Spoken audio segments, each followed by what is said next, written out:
Now coming to the transfusion, one of the transfusion reactions will cause hemolysis, release of the potassium, and hyperkalemia, not hypo, is what you typically come across.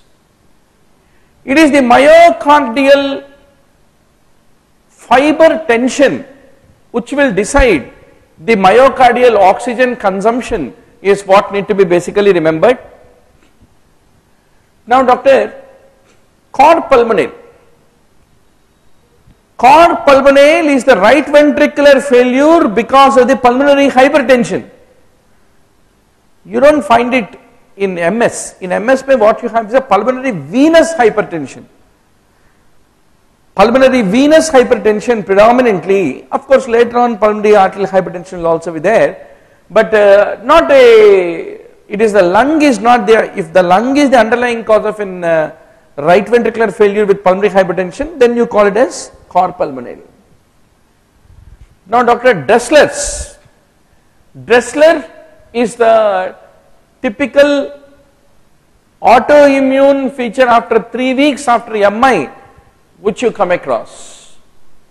A wave in JVP is a wave produced by the contraction of the atria at the end of the ventricular diastole. Then wide fixed split is the auscultatory hallmark of the ASD, as all of you know very well. Now in the coronary artery disease, it is the LDL which carries cholesterol, which is very important factor. In tricuspid incompetence, you get that pulsating liver, pulsating JVP, and the signs of the right ventricular failure. There all the classical features is what need to be basically remembered. Now coming to the secondary prophylaxis in a 6-year-old child with carditis, how long do you want to give? जिंदगी तमाम penicillin injection देते जाते क्या? No. Duration of prophylaxis until he achieves adulthood of 25 years is the general limit until which penicillin prophylaxis is continued. It is the murmur duration which will decide the severity, the interval of time between OS and A2 and the duration of the murmur which correlate, it is called A2OS gap. Opening snap you have no in mitral stenosis. Opening snap and the A2 के बीच में कितना time है, that is the one which basically decides. Now for hypercalcemia,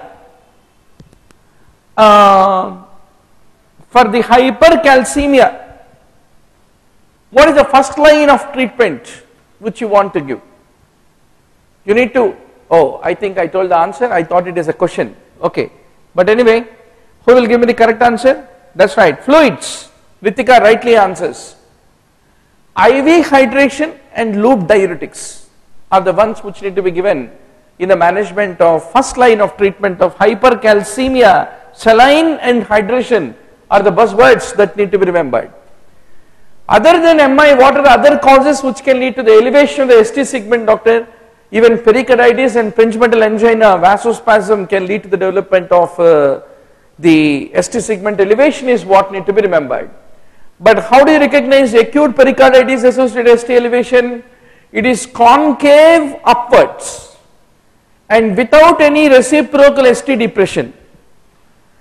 That characterizes the pericarditis, and pericarditis ST elevation is in multiple leads. It doesn't respect any particular coronary arteries anatomy. Multiple leads, concave upward. In a cartoon, if you draw the mouth downwards, you can draw mouth upwards in a cartoon's mouth. So concave upwards ST elevation is what you typically come across.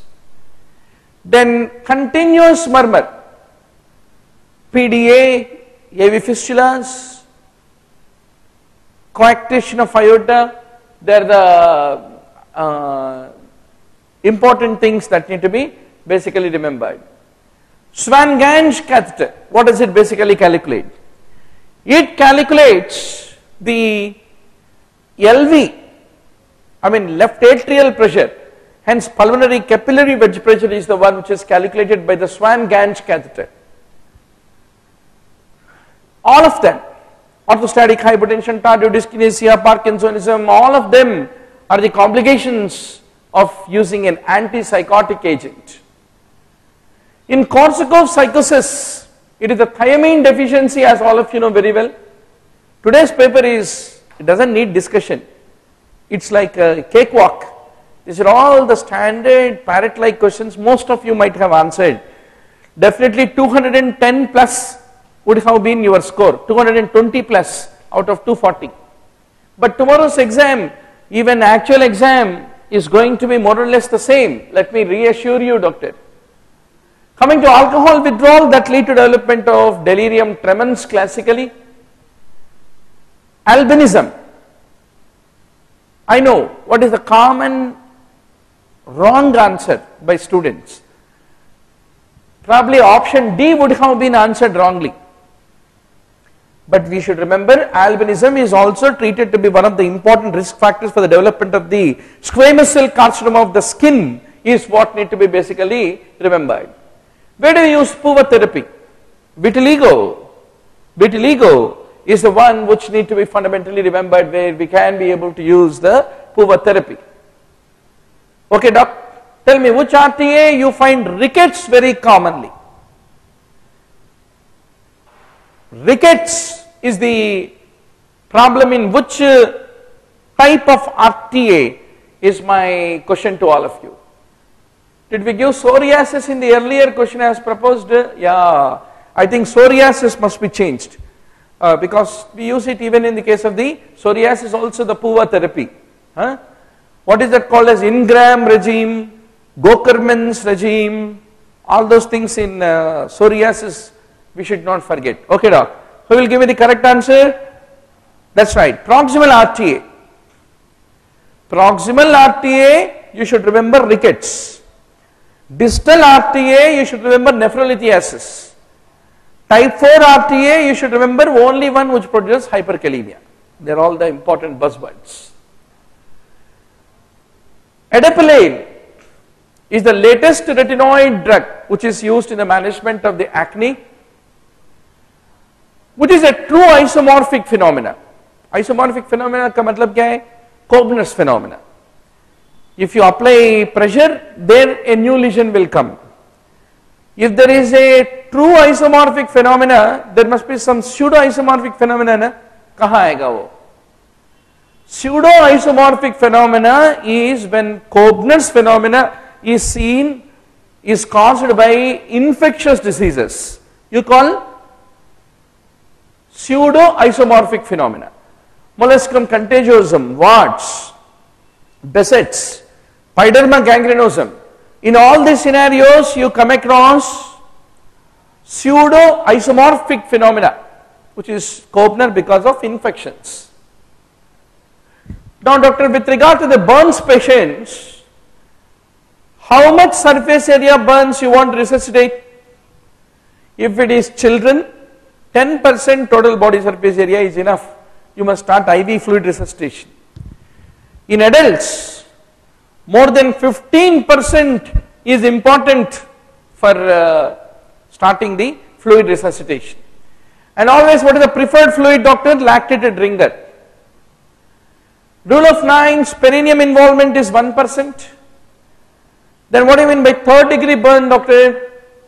Third degree burn is painless burn, basically. Because all sensory nerves are burnt, where is the pain? There will be no pain.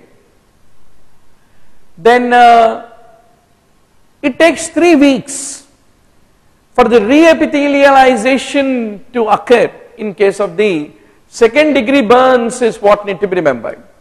Okay, let me wake you up from the sleep, doctor. Who is going to give me the correct and confident answer? Our number of viewers has now increased to 50.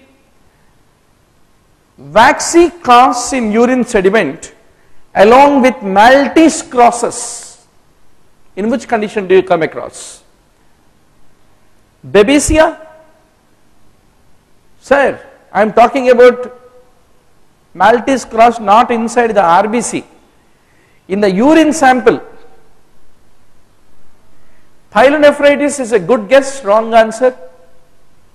Who will give me the correct answer? Very simple, doctor. It is the lipiduria which lead to Maltese cross appearance in the urine. Now you tell me reframe your answer. Reframe your answer.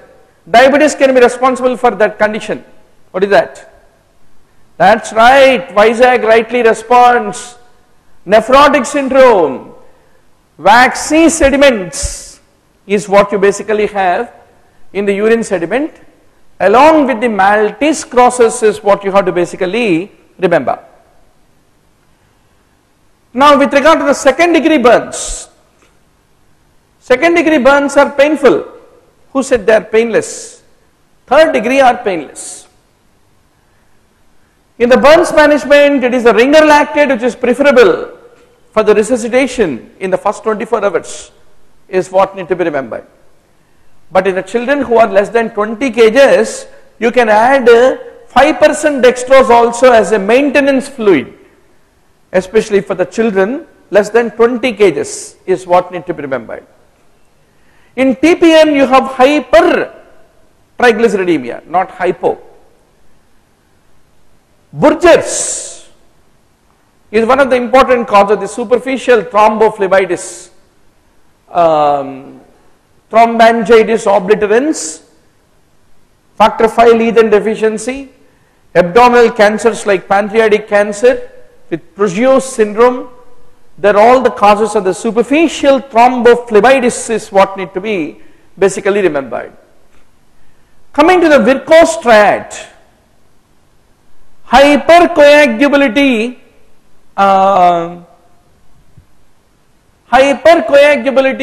DVT, malignancy, they're all the part of the prothrombotic state. So stasis, change in the vessel wall and change in the constituents of the blood constitutes the right environment for the formation of the thrombus is what need to be remembered. Typically in the case of the shock, hypotension, hypoxia, etc. will be found. Buerger's typically involves anterior and posterior tibial artery classically. Because in Buerger what is involved, doctor? Medium to small sized vessels are the ones which are basically involved.